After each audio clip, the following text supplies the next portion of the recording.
Ok, bueno, ya para finalizar el tema anterior, ya nomás les voy a pasar una serie de reglas para la aplicación de las férulas. El primero es utilizar el material adecuado a la medida necesaria. Una férula demasiado larga o demasiado corta, si es demasiado larga, va a provocar que estorbe demasiado. Y si es muy corta, probablemente no le funcione. Es importante que cuando apliquemos una férula, inmovilicemos de entre las dos articulaciones más próximas. También es importante colocar la férula por debajo de la lesión. Estamos hablando, por ejemplo, si hay principalmente si hay una fractura expuesta, no vamos a poner la férula apretando o presionando la fractura expuesta. Hay que tratar de ponerla por el lado contrario. Es importante no apretar mucho la férula porque recuerden que hay edema. Muchas veces en las fracturas por el edema puede haber una disminución de la circulación del área afectada. Esto implica que debemos entonces ser muy cuidadosos porque si no podemos estar comprometiendo la circulación de esa lesión y a la larga podemos causar un daño muy grave en el tejido. Es importante también que la aplicación bueno, más bien que la férula que hagamos sea cómoda para el paciente. Muchas veces en los botiquines y incluso en las ambulancias, hay paquetes de algodones enormes, de algodón plisado. Y esto, el único objetivo que tiene es acolchonar las férulas. Realmente no tiene otro uso, ya no se utiliza ya ni para la aplicación de antisépticos. El uso real es para acolchonar las férulas. Eh, y bueno, finalmente debemos de valorar el llenado capilar y pulso antes y después de aplicar la férula. O sea, vamos a, vamos a presionar la uña, una de las uñas, ya sea del pie o de la mano, dependiendo de dónde sea la férula. Y vamos a ver que al presionar esa punta o esa parte del tejido se vuelve pálido y al soltar vuelve a recuperar su color. Esto tiene que tardar no más de 2 segundos. Si nosotros en el trayecto, mientras esperamos la ambulancia, notamos que se está tardando más, que el miembro se vuelve más frío y el paciente refiere que siente el miembro que le está hormigueando, significa que apretamos demasiado la férula, entonces hay que aflojarlo un poco. Continuamos. Vamos a aplicar un poquito de los vendajes y finalmente de los botiquines ya para pasar a la parte del tema de rescates que sería el tema final. El vendaje pues es aquella técnica fisioterapéutica encaminada a limitar o anular un movimiento articular o muscular que produce el dolor sin perder la funcionalidad. Ojo, estamos hablando de un término de fisioterapéutica, pero también podemos mencionar o agregarle que también se utiliza para proteger ciertas heridas y para poder fijar pues el material de que va a limitar el movimiento como son las férulas. ¿Cuáles son las reglas del vendaje? Pues siempre empezar de derecha a izquierda con la venda enrollada hacia afuera. Si alguno de ustedes cuenta con una venda a la mano, tómela. Desenróllela poquito, saque unos 15-10 centímetros y mire la venda. La venda tiene que colocarse con la parte del rollo, o sea, la parte de la pancita, como si así, mirando hacia afuera. Vamos, si yo pusiera la venda sobre la mesa, se tendría que estar formando una especie de caracol, pero así bien derechito, en donde si al poner la venda sobre la mesa estoy formando se forma como un techito, como una especie de casa de campaña, significa que tenemos la venda al revés. ¿Por qué se hace de esta forma? Pues para evitar que la venda se te caiga durante la aplicación del vendaje. De esa forma es más segura. Se inicia con un seguro, el vendaje. El seguro lo vamos a ver al momento de la práctica, pero el seguro consiste o una de dos, o en hacer dos vueltas antes de iniciar el vendaje, dos vueltas en el mismo sitio, o hacer dos vueltas simples o dos vueltas con un doblez, el cual se aprisiona, se inicia el doblez en la primera vuelta y se aprisiona la segunda. Algo que se le llama candado, lo vamos a ver también al momento de la práctica. La venda debe ser limpia y seca, no debe de quedar muy apretada ni tampoco muy floja, y debe de cubrir la región y sostener apósitos. En el caso de los vendajes que tengan por objetivo, pues sostener apósitos que cubran heridas. Y bueno, igual que la férula, tenemos que valorar pulso y llenado capilar antes, durante y después. Y las funciones, bueno, aquí las tenemos, ya las habíamos mencionado, pero ahora las repasamos. Es cubrir, sostener, soportar, comprimir e inmovilizar.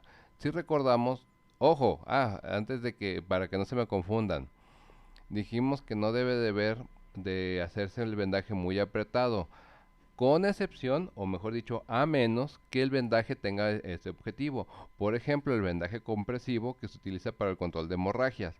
Ese es el único vendaje que va realmente apretado porque ese es el objetivo. Pero si se fija, lo que estamos haciendo es contener una hemorragia. Por eso se justifica el uso de un vendaje muy duro, muy apretado. ¿Qué tipos de vendajes hay? Los más comunes son estos: el circular, el vendaje en espiga, la capelina y el ocular.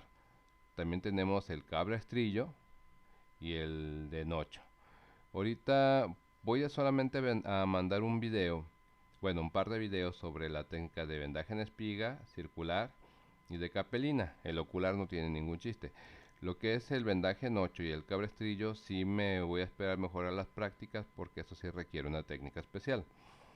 El vendaje, estos dos, el vendaje en espiga y el vendaje circular, son muy similares, la función es muy similar. La diferencia es que el vendaje en espiga dura más. Si tú crees que tu paciente vaya a tardar tiempo en recibir la atención, o por ejemplo en mi caso, que tengo pacientes que una vez que se les hace la curación, tienen que regresar a su área de trabajo y pues tienen movimiento constante, sí, mejor les hago un vendaje en espiga porque se les va a durar más que solamente un vendaje circular. Bueno, vamos a ver rápidamente el tema de quemaduras. El tema de quemaduras, pues vamos a ver que son daños por la aplicación de calor, ya sea por medios físicos o por medios químicos. Las quemaduras se clasifican en 3 grados, que es primero, segundo y tercero. El primer grado es cuando solamente hay daños en la epidermis y esto provoca solamente un enrojecimiento de la piel. En el segundo grado ya hay un daño a nivel de la dermis y esto llega a provocar la aparición de flictemas. Las flictenas son pues lo que se conoce como ampollas. Y las de tercer grado, pues sí, ahora sí ya son quemaduras que llegan hasta el tejido muscular. Incluso hay de cuarto grado que llegan ya a tejido óseo. Bueno, perdón, a tercer grado llegan a tejido del hipodermis rozando el muscular y las de cuarto grado sí ya llegan al tejido óseo.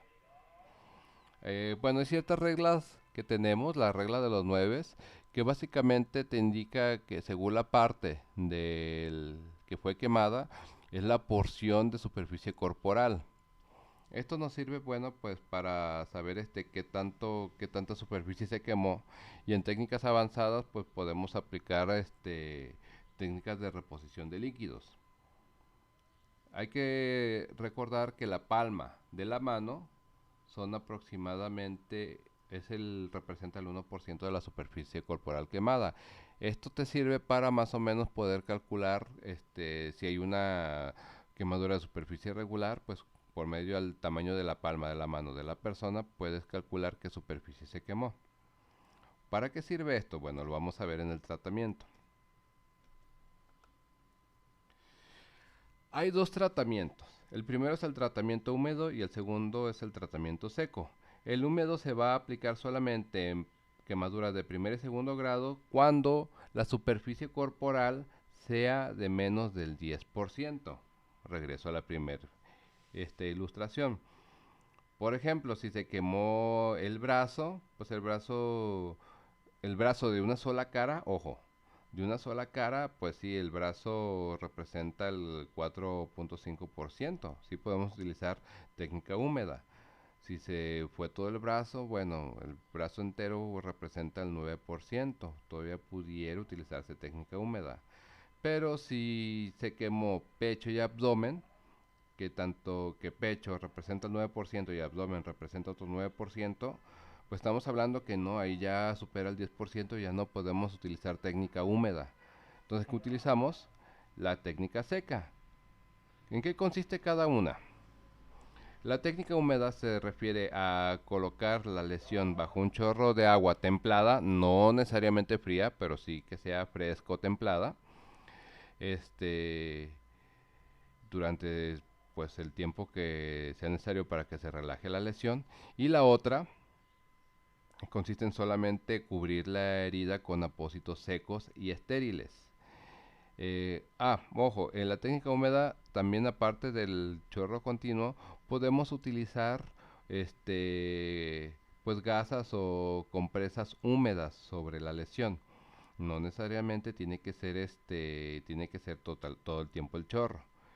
Y pues en las quemaduras, digo, en la técnica seca, ahí viene el vendaje, pero también podemos utilizar sábanas secas, gasas secas, etcétera. El chiste es cubrir la lesión para evitar que ésta se infecte, porque las quemaduras son muy propensas a infectarse.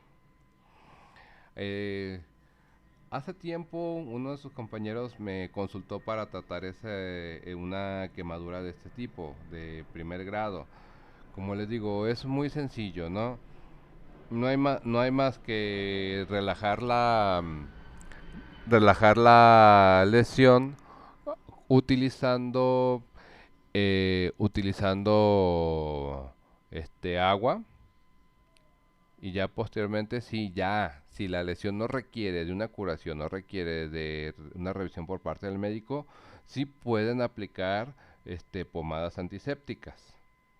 De otra forma, si creen que la quemadura fue grave, pues sí, o que tiene un flictena enorme, o sea, que ya si requiere hacer una debridación, pues sí, ahí sí les recomiendo que lo lleven con su médico para que haga la curación, pues la curación indicada. ¿Por qué no todas las quemaduras se tratan con la técnica húmeda? Por una sencilla razón. Cuando se daña el tejido, el paciente pierde la capacidad de regular su temperatura. Entonces, si tú, por ejemplo, antes así se hacía, antes había sábanas enteras impregnadas en una solución especial que enfriaba. Y pues resulta que se había quemado todo el cuerpo, le ponían la sábana a cubrir de todo el cuerpo y lo que pasaba es que el paciente después caía en hipotermia. Entonces, todavía hay una persona que se quema todo el cuerpo, hay gente que todavía le está echando agua intentando curarlo de esa forma, pero no, ya cuando es todo el cuerpo sí no se recomienda por esa razón. Hasta aquí terminamos este video.